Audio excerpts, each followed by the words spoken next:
Vamos mostrar seu trabalho, Mike? Pode ser. Vamos mostrar seu trabalho.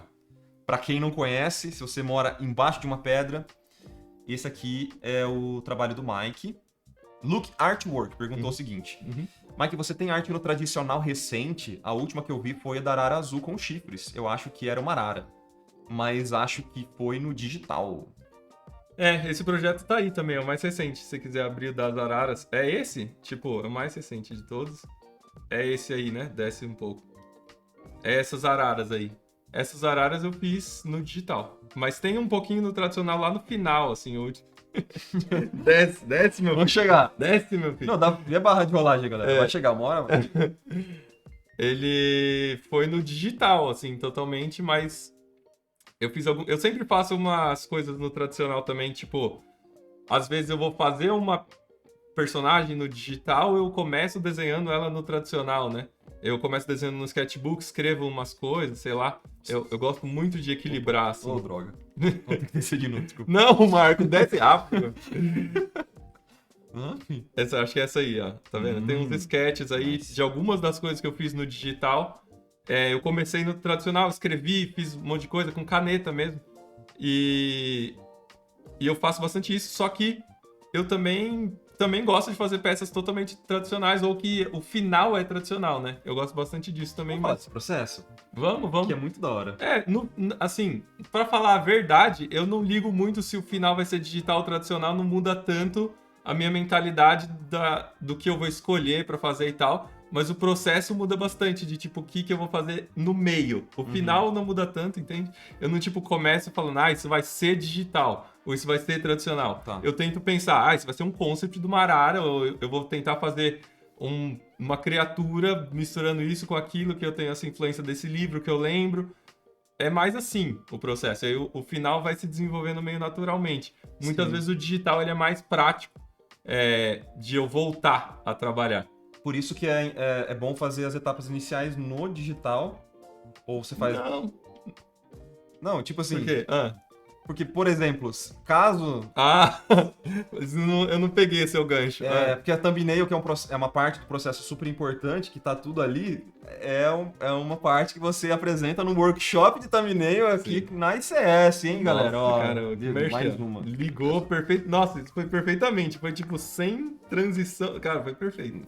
Não foi truncado, né? Não, foi perfeito mesmo. Eu entendi a sua lógica total, velho. Ó, galera, então, thumbnails compondo imagens marcantes, já disponível na ICS, tá? Cara, é R$67, é baratíssimo isso aqui. É um workshop de quase 2 horas, que você vai ter acesso aí à mente de Mike Azevedo. Então, enfim, desculpa. Mas esse workshop mesmo, ele pode ser uma coisa que você pode fazer no tradicional, assim, sabe? Ele é totalmente aplicável. Os conceitos, as coisas, elas são independentes do que você está usando, né? Se você usa qualquer processo, assim, de produção, se você vai usar o 3D, se você vai usar lápis e papel, se você vai usar Photoshop, qualquer coisa que você vai usar, os pensamentos, eles estão ali, assim, sabe? São coisas que definem como você pensar em compor uma imagem, assim, e aí a técnica é mais você mesmo, assim, não me importa tanto, assim, sabe? Sim. E é legal, vamos voltar no que a gente tá falando do tradicional. Sim. O momento merchan acabou. Tem um processo que você vai desenvolver as ideias ali, seja no papel, no sketchbook, no digital e tal. Mas a parte daquele miolo que você falou, dos testes, antes de fazer a versão final da imagem, explica um pouquinho mais dessa parte. Quando eu vou fazer no tradicional, você tá falando? Pro tradicional, especificamente. Cara, assim, eu vou explicar o processo do tradicional normalmente, assim. Você começa pela... Thumbnail. Thumbnail, o workshop disponível nesse momento. Beleza. Cara, até antes do thumbnail eu escrevo bastante, assim, sabe? Workshop de escrita, galera. Eu escrevo bastante coisa, assim, antes de começar a desenhar. Porque eu acho que é mais fácil. Pelo menos pra mim, nesse momento da minha carreira, tem sido mais fácil escrever uma coisa e desenhar o que eu escrevi. Que legal também, cara. Tô escrevendo bastante também. Então, sei lá, eu acho que tem ajudado, assim, porque eu acho que tem a ver com, no começo da minha carreira, eu não pensava tanto não pensava que eu precisava fazer algo bom. Eu pensava, eu preciso melhorar, preciso ficar melhor. Agora, às vezes eu penso, assim, meio que eu tenho uma certa... Naturalmente, eu acho que você vai desenvolvendo uma certa... Não sei qual é a palavra exata, assim, mas... Você pensa no que você já fez e aí você pensa, tem que ser melhor que o que eu já fiz. E eu... É uma pressão, de certa forma, assim. E um jeito de aliviar essa pressão, eu acho que foi isso, assim. Eu não tentar já começar numa tela em branco desenhando. Começar com os rabiscos, uns escritos, e aí desenhar em cima disso um pouquinho melhor. E aí desenhar um pouquinho melhor. E aí chega um momento que já pegou e eu já vou, entendeu? Você já consegue visualizar certinho para o caminho, pelo menos, que você quer seguir. Sim, eu acho que é uma coisa que é contra-intuitiva isso que eu tô falando, mas espero que faça sentido, assim, é que quando você não tem muita experiência, quando você tá no começo, tipo, eu acho que fica mais fácil esse lado do que você espera que você é capaz de fazer. Porque você não espera nada que você seja capaz de fazer. As suas expectativas são muito baixas. Mas as suas expectativas quando você já fez coisas, tipo, trabalhou bastante tempo, sei lá, 10, 15 anos, você tem certas expectativas, assim, de tipo, eu consegui fazer isso aqui e eu preciso fazer pelo menos naquele nível. Então, é uma coisa contra-intuitiva, porque quanto mais você vai aprendendo, mais pressão você coloca às vezes, entendeu? Então, uma forma de dar um counter, assim, de dar uma mudada nessa pressão, eu acho que é usar processos que eles são mais leves, assim. E eles são mais... você vai indo de uma coisa para outra, assim, sabe? Não vai Longos, direto. Talvez.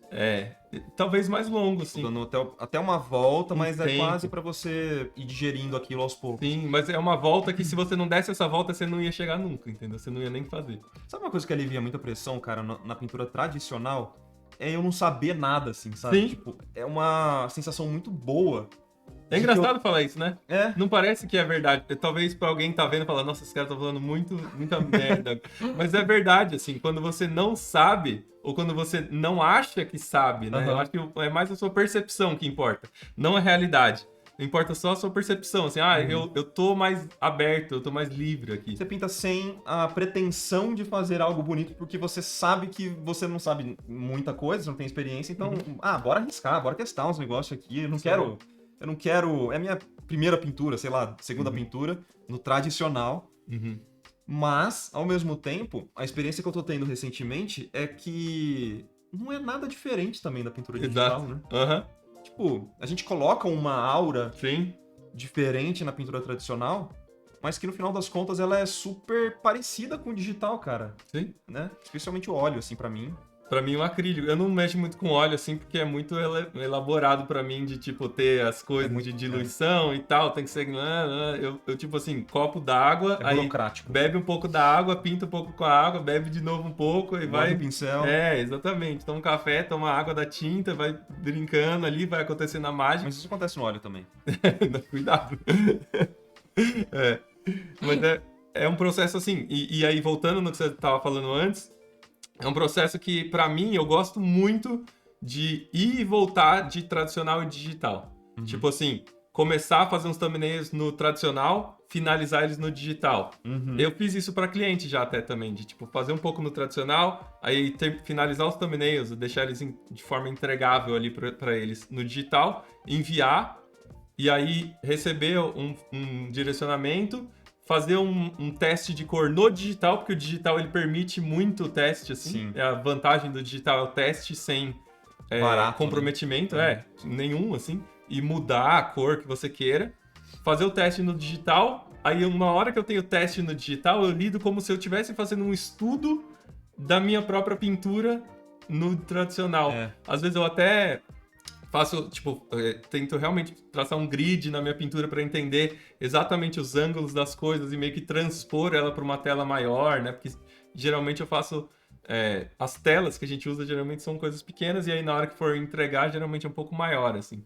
E aí fazer essa transcrição por tradicional e aí no tradicional com acrílica eu gosto muito de fazer em preto e branco, finalizar quase em preto e branco e aí começar a adicionar cor por cima, seguindo esse preto e branco, porque a tinta acrílica ela permite bastante. Eu nem sei se isso tem um método formal, deve ter um nome assim, tipo, um método de tal pessoa.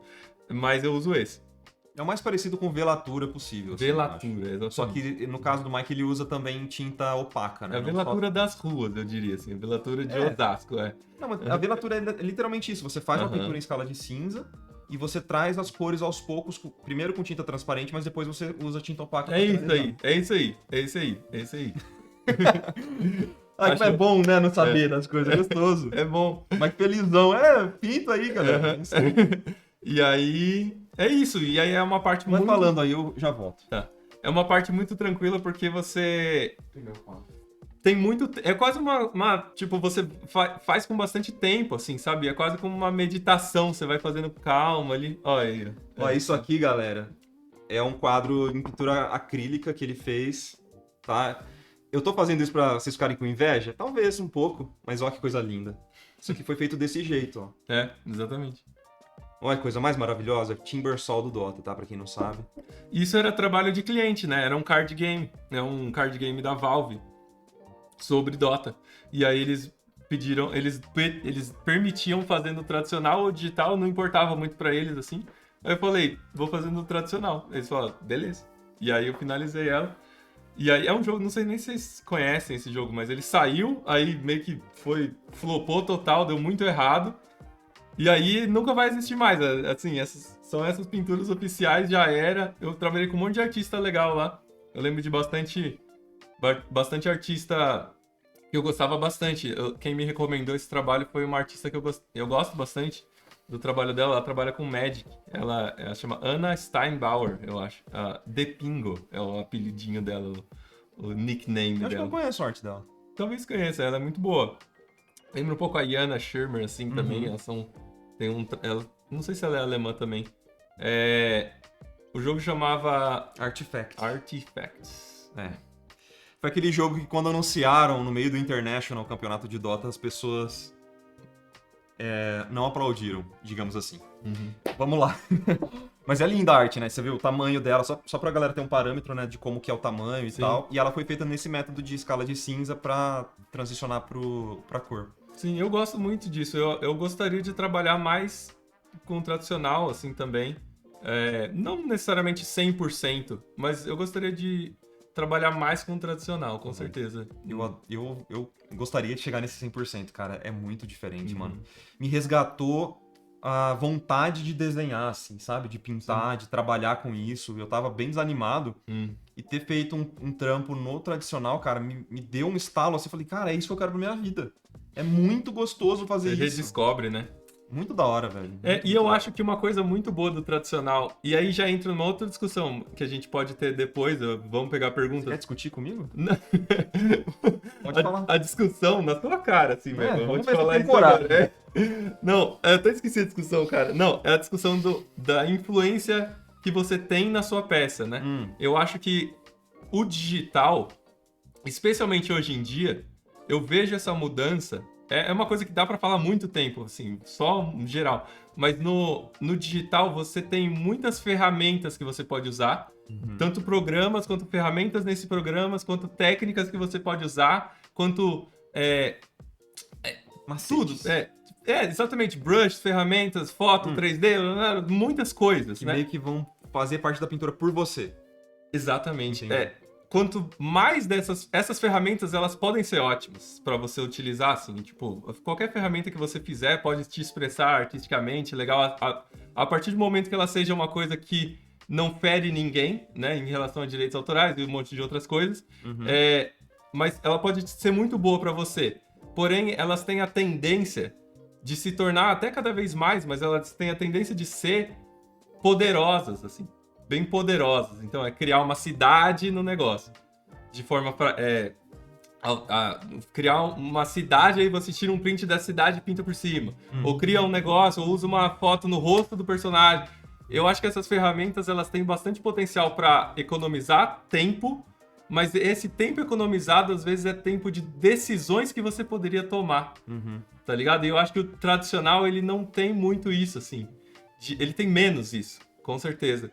Porque é mais lento e laboroso. Então, existe uma beleza nessa lentidão que você vai ter que tomar essas decisões, assim. Você vai ter que tomar essas decisões e na hora que você tomar essas decisões, mais de você tá ali. Porque você interagiu mais com essa superfície do que a sua pintura digital cheia de coisas, entende? E sempre vai ser muito única também, porque mesmo que no digital eu posso compartilhar meu pincel com você, beleza, a gente vai acabar usando de formas diferentes, mas ele é o mesmo pincel. Os meus pincéis são essencialmente os meus únicos pincéis que ninguém nunca vai ter igual, mesmo que seja da mesma marca. É interessante, né? Tipo, a forma que eu conservo ele, com o tempo, ele vai ser sempre único, assim. Então, até nessa parte mais micro, a gente pode levar em consideração essa parte, né? Sim, e não é necessariamente uma coisa ruim ou boa isso que eu tô trazendo, né? De tipo, um é melhor, outro é pior. Eu acho que é mais uma questão de o que você prioriza como artista e o que você acha mais válido. E aí, eventualmente, obviamente, o mercado entra como um fator nisso, né? Que, tipo, muitas vezes a gente tá fazendo uma arte para vender para alguém, né? E eu acho que como as pessoas enxergam o valor de uma arte e comparado com o valor de outra arte, influencia bastante nessa sua decisão final, mas como uma pessoa que vende um produto, né? Não necessariamente como um artista. Eu tenho pensado bastante nesse jeito, assim, atualmente, mais como um artista, assim, fazer algo que eu vou finalizar e aquilo vai ter parte de mim, assim. Eu acho que isso é muito gratificante, assim, sabe? E é engraçado porque mesmo na transição de uma pintura digital, que ela já tá finalizada, e a gente refaz ela no tradicional, isso também tá muito forte, né? Muito latente. Eu fiz isso algumas vezes, assim. Isso é muito legal, cara. Eu fiz inspirado em você e é uma experiência muito gratificante mesmo, porque aquilo não só se torna único e nosso próprio, sim, mas ela se torna verdadeira, entre aspas, assim. Sim. É estranho, né? É estranho, cara. Uma experiência recente num evento, que é justamente com o Craig Muniz, eu acho que eu até falei com você. Em fevereiro, março, eu acho. Março desse ano, eu fui num workshop, eu participei de um workshop com um monte de outros artistas, assim, chama IEMAG 25, que é a edição, não sei se é a edição 25, acho que eles estão há 25 anos. E aí tinha o Craig Mullins lá, né? Ele é um artista, pra quem não conhece, é um artista muito renomado, assim, muito bom. Icônico. E aí eu tive a oportunidade de trocar um pouco de ideia com ele e eu tava num momento onde tinham perguntas e respostas ali com ele, eram umas 10 pessoas. E aí as pessoas estavam fazendo perguntas pra ele e ele falou um pouco sobre isso, assim, exatamente, que é sobre como a arte digital, às vezes, ela pode ser punitiva para o artista em relação às artes que ele tem, ou os direitos que ele tem, sabe? Sim. Porque ele tá trabalhando, galera, por exemplo, ele trabalha há uns 30, 40 anos quase, assim, com arte. E ele, por exemplo, fez concept para Jurassic Park 1, assim, sabe? Em 90, talvez, porque o filme saiu em 93. Então ele fez concept para coisas muito, assim, no início da pintura digital, né? E participou lá, tem contato com a galera que estava desenvolvendo Photoshop, eles mostravam ferramenta para ele, assim, ele realmente é um cara muito, muito experiente, assim, um dos mais experientes. Eu conheço alguns outros só que tem o mesmo nível de experiência em relação a tempo, né? E ele tava falando sobre isso, assim, que para alguns clientes que ele trabalhou, os clientes voltaram depois de um tempo, então um cliente específico ele fez ilustrações, enviou para o cliente, digital, mandou, e aí depois de uns anos o cliente voltou falando, a gente gostaria que você fizesse mais ilustrações. Anos depois. Né? Anos depois, tipo 10 anos depois. E aí ele falou, beleza, vamos fazer. E aí o cliente perguntou, você tem aquelas antigas ainda, os arquivos? Aí ele falou, tenho, por que vocês não têm? Aí eles falaram, não, a gente não tem mais. Uma empresa grande que, teoricamente, né, deveria ter um acervo, pelo menos, né? Tipo, algum cuidado. Insano. Isso foi insano, porque, tipo, o que isso quer dizer é, ele fez aquelas ilustrações, vendeu o direito das ilustrações para a empresa, foi pago para isso, recebeu, vendeu os arquivos, entre aspas, ou os das pinturas. A empresa usou, meio que jogou fora, porque não tem mais. E não é nem mais dele, entendeu? Então, tipo assim, se ele não tivesse guardado isso, não estaria em lugar nenhum. Então, é uma coisa de curadoria que começa a entrar também nessa questão. E aí, é por isso que me lembrou essa história. Na questão da arte tradicional, ela existe. Não tem contestação, ela existe. No mundo físico e real. Então, ela vai de um lugar para o outro, ela tem que ser conservada, uma curadoria. Então, isso, ela demanda mais isso de você do que uma arte digital. Às vezes, a arte digital você salva em um HD e acha que não, tá salvo, com certeza, nossa, tá seguro pra caramba. É muito, sei lá, é volátil, assim, Sim, sabe? É sim, uma coisa muito passageira, né? Enfim, com certeza essa sensação, ela é real da arte tradicional, assim, que é muito, muito bacana. Não, quem nunca perdeu um HD aí com um monte de arte... Eu, no caso, eu perdi um HD com artes antigas, assim, do comecinho dos estudos, já foi embora. E a quantidade de gente deu Ctrl S agora, salvando o arquivo, só da gente falar isso aqui, né? Então, aproveita aí pra salvar o arquivo de vocês, porque realmente cara, é engraçado isso. Sim. É claro, pintura tradicional você pode também, pode acontecer uma tragédia, Sim. né? Mas tem que ser algo maior, tem que ser algo grandioso pra você perder aquilo, né? E eu acho que ela, na verdade, ela porque ela existe, você pensa que pode perder, e aí você se preocupa em não perder. O digital, porque ele tá no meu Instagram, tá em tal lugar, ele tá, mas ele não tá. É uma coisa mais difícil, né, de você manter um controle, assim. Aquilo que a gente tava conversando mais cedo, que é a sensação de você... Em jogo de carta, por exemplo, né? Você gastar R$5 comprando uma carta digital, R$5 comprando uma carta física.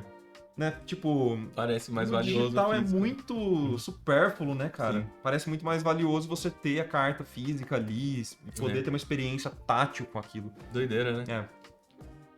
Mas enfim, falando bastante de pintura tradicional, a gente nem respondeu qual foi a sua pintura tradicional mais recente. Não foi revelada ainda. Não foi revelada. É isso. Massa, mano. Vou deixar nessa. Muito bom.